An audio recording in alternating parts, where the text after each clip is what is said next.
Sa'aatii harkaa pireezidaantii mootummaa naannoo Oromiyaa Shimallis Abdiisaa uffatee fuula feesbuukaa isaa irratti maxxanse. Kan sooshaal miidiyaa kana irratti hedduu takka ajandaa guddaa ta'e qeeqa kaase. Karaa biraatiin ammoo baga uffate Shimallis Abdiisaa Oromiyaa bal'oo tana bulchaatiin jira. Nama hojiitii baga uffatee ilma abbaa gadaatii baga uffatee keessattuu ilma abbaa gadaatii baga uffatee inumaa baga gartee waan laaftuu uffatee nunqaanyessin dhaadannoo bal'atu dhagaa warra mormuu fi warra baga jedhu. Wanni kun gartee waan biyya keenya qofatti mul'atee miti. Biyyoota adda addaa keessatti yeroo adda addaatti ni mul'ata waan ta'eef dhugaan lafarra jiru maalinni obsaan dhageeffadha osoo komantiin barreessine yaada jalqabaa qofa dhageeffatteen fiigin. Suuraa Shimallis Abdiisaa fuula feesbuukaa isaa irratti maxxanse isa kana walgahii wayii irratti natti fakkaata yeroo inni maayikii harkaan tuqu jaakeetni irraa gadi siqeetiin mul'atte sa'aatichi. Sa'aatiin ammoo isii tana. Dhaabbata biraandiidhaan qaqqaalii gartee addunyaa kanaa dhaabbata Rolex jedhamu kan biyya Siwiidin kan hedduminaan gartee namoonni moodeelistoonni taajiroonni addunyaa kanaa namoonni gartee uffata qaqqaaliidhaa uffatuudhaan beekaman dubartoota irraa dhiirarraa yeroo adda addaatitti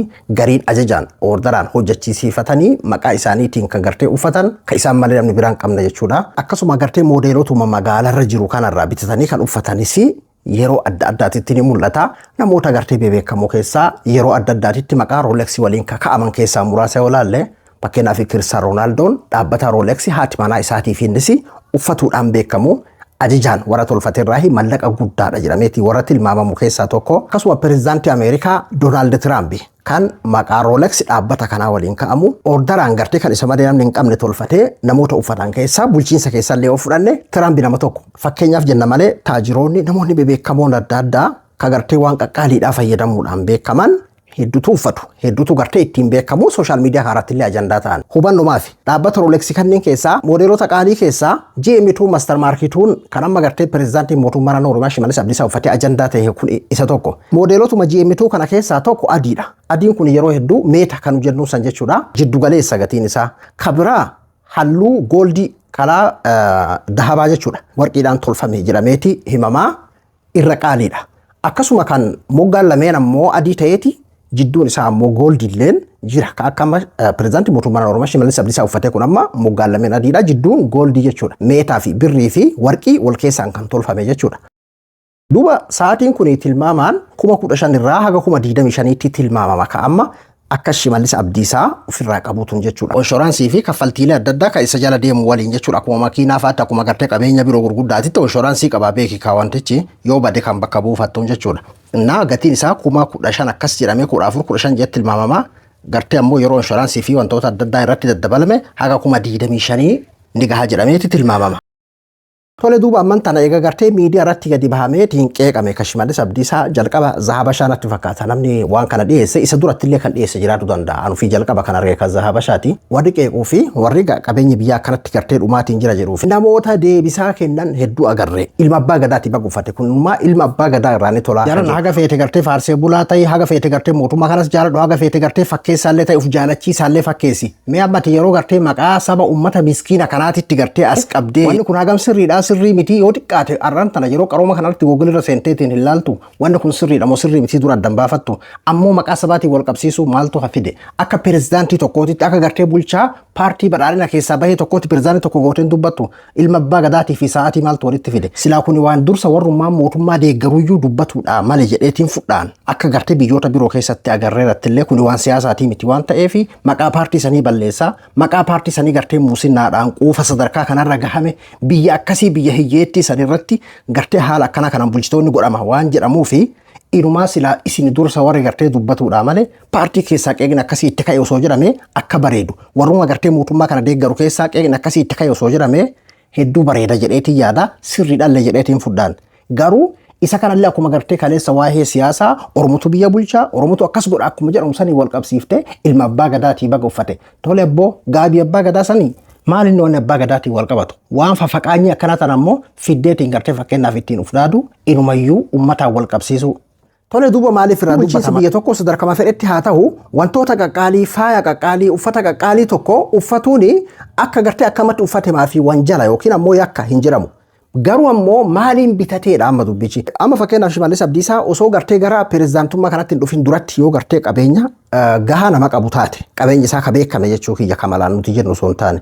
Akkasuma yoo ammoo gartee mindaan isaa mindaa gahaa taate jechuun aguma fedhee haa ta'u waan irratti argame sanii waa wal madaalu. Amma fakkeenyaaf bulchaan tokko mindaan isaa waggaatti $50,000 yoo taate sa'aatii $25,000 ati harka irratti yoo argite mindaan isaa hagana akkamiin gartee sa'aatii hagas qaaliidha yookiin waan biraallee haa ta'u kophee hagas qaalii uffata hagas qaalii akkamiin gartee bitachuu danda'e ka jedhu waanuma addunyaa kanarratti gartee yeroo garagaraatitti argaatiin jirruudha waanuma sirriiti. Kan biraa kennaa badhaasaa ta'u kennaa haa taatu abbaa qabeenyaa tokkorraa argatuudha. Yoo muusinnaadhaaf waan kenname hin taane kana wantoota kanniiniin argatuu danda'aadha. Kanaatillee gartee deemtee dubbisuu dandeessa. Hubannoodha kun siifillee jechuudha. Kasanirraa kan hafe namni tokko yookiin mindaan isaatu waggattuu $25,000 ta'a. Amma fakkeenyaaf Tiraampi mindaa isaa akka hin ta'in ni beekama waan ta'eef hedduu ajandaan ta'u. Garuu ammoo sa'aatii hagasii uffata kan jedhamu sooshaal miidiyaa kanarratti yeroo adda addaan argitan jedheetii yaada. Mindaan pirezidaantii Ameerikaa tokko meeqa $400,000 fakkaata waggatti. Garuu namichi kataa jira waan ta'eef inni amma fakkeenyaaf.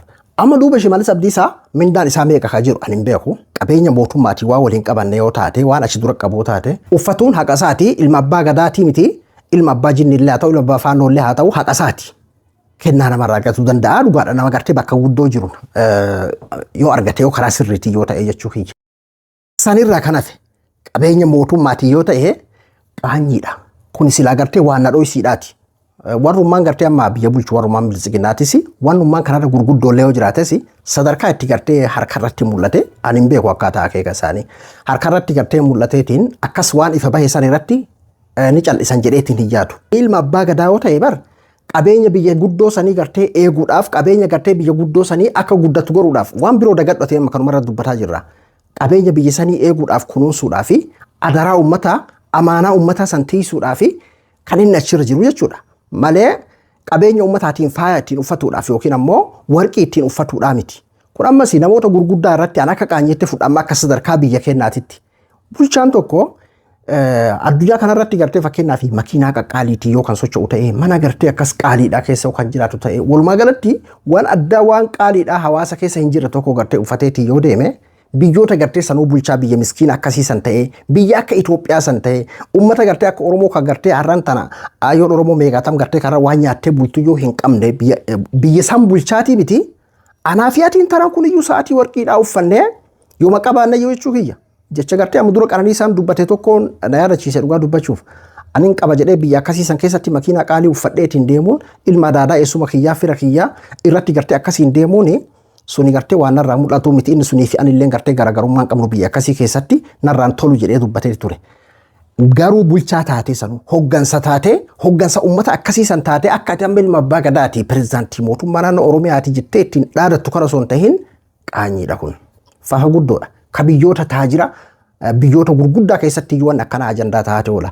Baabii amma warri akkas jedhu sunniin fafakkeessuudhaaf uf jaalachiisuudhaaf warrootuma gartee waan hundarratti gartee faaruu itti fakkaatu. Ammallee beektaa waan tokkotu jira saban kana waan si ajaa'ibsiisu hinaaffaan isin gubee histiin akka isin goote gara isin gubate maaltu hinaaffaan adeeroo qabeenya uummataati qabeenya biyyaati. Inumaa barkuni hinaaffaati jettan osoo hin tahin qabeenya biyyaa eeguudhaa paartii san hannarraa eeguudha sila sirraa maleeyyuu sila siitu dubbatuudha malee sila amma ati kaagartee fakkeenyaaf mootummaa kana faarsitu jedheen fuudhaan.